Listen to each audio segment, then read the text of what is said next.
नमस्कार, नीलम फॅशन क्रिएशनमध्ये तुम्हा सर्वांचं खूप खूप स्वागत आहे। आजच्या व्हिडिओमध्ये आपण 34 साईज कटोरी ब्लाऊजचा डायग्राम जो आहे तो पाहूया। तर पहा, इथं ब्लाऊजची उंची आहे 13 इंच। मी माझ्याकडे जे ब्लाऊज आहे मापाचं त्यावरून मी तुम्हाला इथं ब्लाऊज जे आहे त्याचं ड्राफ्टिंग मी इथं तुम्हाला कटोरी ब्लाऊजचं दाखवणार आहे। त्यानुसार तुम्ही सर्व ब्लाऊजचं ड्राफ्टिंग करायचं आहे।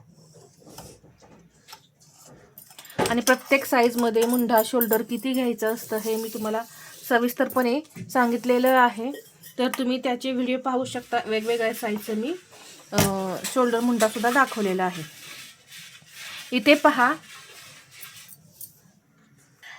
ब्लाऊजची उंची आहे 13 इंच, त्यामध्ये 1 इंच प्लस केलेला आहे।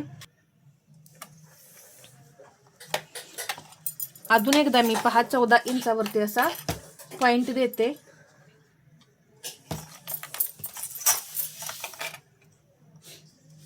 पहा, इथे ही झाली आपली उंची। शोल्डर आपण 34 साईज आहे म्हणून फक्त 5 इंच घ्यायचं आहे। इथे 5.25 5.5 शोल्डर अजिबात घेऊ नका, फक्त 5 इंच शोल्डर आपल्याला घ्यायचं आहे। अजून एकदा असाच एक अंदाजे पॉइंट द्यायचा 5 इंचावरती पहा, म्हणजे पहा या पद्धतीने। आणि मग आपल्याला इथं मुंड्याची उंची टाकायची। मुंडा उंची इथं 5.5 इंच घेतलेली आहे मी। पहा, इथून 5.5 इंचावरती अशी एक लाईन ओढून घ्यायची। इथे 5.5 इंचाचा पॉइंट आहे आणि या पॉइंटवर आपल्याला एक लाईन ओढून घ्यायची। आता यावरती आपल्याला मार्किंग करायचं आहे छातीचं। तर ही छाती आहे 34 साईज, तर त्याचा चौथा भाग किती येतो 8.5 इंच। तर 8.5 इंचावर आपण अशा पद्धतीने मार्किंग करून घेऊया। इथे एक 8.5 इंचावरती पॉइंट दिला आणि त्याच्या पुढे हे 1.5 इंच आपलं मार्जिन आहे।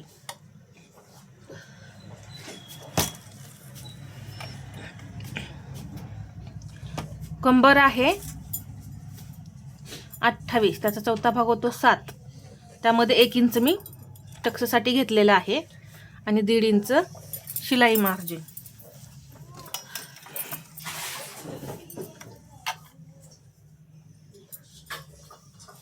आणि हे पॉइंट जे आहेत ते असे जोडून घ्यायचे, ठीक आहे। आणि पहा, आता आपल्याला शोल्डर मुंड्याचं मार्किंग करायचं आहे। शोल्डर घेतलं आपण 5, मुंडा घेतलेला आहे 5.5। आता हा जो मुंडा आहे, मुंड्याला आकार द्यायचे आहेत आपल्याला। तर सर्वात पहिल्यांदा ही जी मुंड्याची उंची आहे त्याच्या मध्य करायचा हा पॉइंट। आता इथे फिटिंग आहे, या फिटिंगच्या पॉइंट पासून इथं मी 1.5 इंचावरती मार्किंग करणार आहे। 1.5 इंच म्हणजे 0.75। इथं आतमध्ये एक असा पॉइंट द्यायचा। पहा, यामुळे काय होतं, मुंड्याला आकार जे आहेत एकदम परफेक्ट येतात। आणि इथे 1/2 इंच डाऊन करायचं। पहा, हे फिटिंग येतं ना आपलं, इथे 1/2 इंच असं डाऊन करायचं। आणि पाठीमागील मुंड्याला आकार देण्यासाठी इथून मी घेतलेलं आहे 1.25 इंच। पहा, इथून घ्यायचं आहे 1.25 इंच म्हणजे 1.2 आणि इथून असे आकार द्यायचे मुंड्याला। पहा, किती परफेक्ट असे आपले आकार जे आहेत ते तयार होतात। एवढी सोपी पद्धत आहे मुंड्याला आकार देण्याची की कोणाचेही मुंड्याचे आकार जे आहेत ते बिघडणार नाहीत। हा झाला आपला बॅक पार्ट। आता फ्रंट पार्टसाठी पहा, एक आतमध्ये 1.5 इंचावरती पॉइंट घ्यायचा, एक अशी तिरकी लाईन ओढून घ्यायची आणि इथून मी 1.5 इंच म्हणजे 0.75 एवढं अंतर घेतलेलं आहे पुढच्या मुंड्याला आकार देण्यासाठी आणि असा आकार इथं दिलेला आहे। तर हा परफेक्ट मुंडा आपला इथं पुढचा सुद्धा तयार झालेला आहे। आता आपण गळ्याची रुंदी घेऊया 2 इंच। फक्त 2 इंच इथं गळ्याची रुंदी घ्यायची। पुढचा गळा आता तुमचा किती आहे तो घ्या। आता इथे मी 5.5 इंच गळा आहे म्हणून 1/2 इंच शिलाई मार्जिन मिक्स करून 6 इंचावरती गळ्याचं मार्किंग करून घेतलंय आणि इथे असं 2.5 इंच घेतलेलं आहे।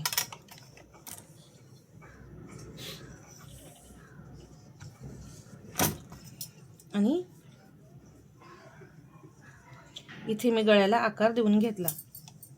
इथे असं 1/2 इंच शोल्डर डाऊन करायचं. जर तुम्हाला गळ्याला आकार जमत नसतील तर हा आपण जो आकार दिलेला असतो इथून तुम्ही इथून तिरकं असं 1/2 इंच घ्या. 1/2 म्हणजे 0.75 एवढं घ्यायचं आणि आकार द्यायचा. एकदम परफेक्ट असा आकार येतो पहा. क्रॉस पट्टीसाठी इथं 2.5 इंच घेतलेला आहे. इकडेही मी 2.5 इंच घेतलंय आणि एक लाईन अशी ओढायची. क्रॉस पट्टीला आकार देण्यासाठी इथं मी 1/2 इंच घेतलेला आहे आणि या पद्धतीने असा आकार देऊन घ्यायचा. ठीक आहे. आता कटोरी किती घ्यायची? आपल्याला या लाईनवरती कटोरी घ्यायची असते तर आपण ती कटोरी घेणार आहे 5 इंच. पहा असं 5 इंचावरती मार्किंग करून घेतलं. अजून एकदा मी 5 इंचावरती मार्किंग करून घेऊन एक लाईन ओढून घेतली आणि इथून 1 इंच एक गळ्याच्या वरती पॉइंट दिला आणि एक मी इथं तिरकी लाईन अशी ओढून घेतली. ओढल्यानंतर या पद्धतीने फक्त आपल्याला आकार द्यायचे आहेत. पहा इथे ही झाली आपली मूळ कटोरी तयार. तर पहा कटोरीला किती परफेक्ट असे आकार इथे आलेले आहेत. या पद्धतीने इथं 34 साईजचा जो डायग्राम आहे तो मी तुम्हाला इथं दाखवलेला आहे. तर इथे तुम्हाला अजून काही प्रॉब्लेम येत असेल, कुठे काय मार्किंग घ्यायचं आहे, मेजरमेंट कुठं काय घ्यायचं आहे हे समजत नसेल तर तुम्ही मला कमेंटमध्ये विचारा. परंतु मी तुम्हाला इथं सर्व दाखवलेलं आहे कुठे किती घेतलेलं आहे. तर आता आपण ही जी मूळ कटोरी आहे ती कशी वाढवायची हे पाहूया. इथे पहा ही आपली मूळ कटोरी आहे आणि आता ही वाढवूया. तर इथे नेहमीप्रमाणे 1/2 इंच घ्यायचं. इथे घ्यायचं आहे 1/2 इंच आणि 32 साईजची कटोरी आहे म्हणून घ्यायचं इथं 1/2 इंच. अजून इकडे मी 1/2 इंचच घेणार आहे. साईज आपली लहान आहे त्यामुळं आपण इथं फक्त 1.25 इंचानेच कटोरी वाढवणार आहे. तरी सुद्धा आपला हा टक्स जो आहे तो 1.5 इंचाचा येणार आहे. तुम्ही पहा पुढे मी तुम्हाला सांगेन कसा हा टक्स आपला 1.5 इंच रुंदीला येणार आहे. इथे मी हा आकार देऊन घेतला. पहा इथून ही जी कटोरी आहे त्याचा असा मध्य करायचा आणि इथून ही 1/2 इंचच घ्यायचं. इथे 1/2 इंच, इथे 1/2 इंच आणि हे पॉइंट जोडून घ्यायचे. जोडल्यानंतर ही आपली कटोरी जी आहे ती तयार झाली. आता टक्स कसा घ्यायचा हे पहा. इकडे 1/2 इंच मार्जिन आणि इकडे 1/2 इंच मार्जिन सोडायचं. आपली ही टोटल मूळ कटोरी किती घेतलेली आपण 5, तर त्याचा मध्य किती होतो 2.5 आणि इकडून ही 2.5. ठीक आहे.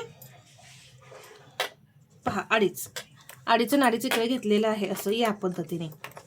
तर हा टक्स किती भरतोय पहा 1.5 इंच आणि हा सुद्धा 1.5 इंच भरला ना आपला हा 1.5 इंच टक्स. त्यासाठी आपल्याला पहा 1.25 इंचच कटोरी वाढवायची आणि इथं 2.5 इंच उंचीला घ्यायचा. जर इथे तुम्ही 1.5 इंच घेतलं तर हा टक्स जो आहे तो तुमचा 1.25 इंचाचा इथला रुंदीला तयार होईल. आणि 34 साईजमध्ये 1.25 इंच रुंदी घेतली टक्ससाठी तर टोक भरपूर दिसेल कटोरीला. यासाठी या पद्धतीनं आपल्याला कटोरी वाढवायचे म्हणजे कटोरीचे आकारसुद्धा परफेक्ट राहतात आणि पफसुद्धा एकदम छान असा क्रिएट होतो. तर आजचा हा व्हिडिओ तुम्हाला कसा वाटला हा कमेंटमध्ये सांगा आणि व्हिडिओ आवडला असेल तर लाईक करा, शेअर करा आणि असेच नवनवीन व्हिडिओ पाहण्यासाठी आपल्या चॅनलला सबस्क्राईब करायला विसरू नका. धन्यवाद.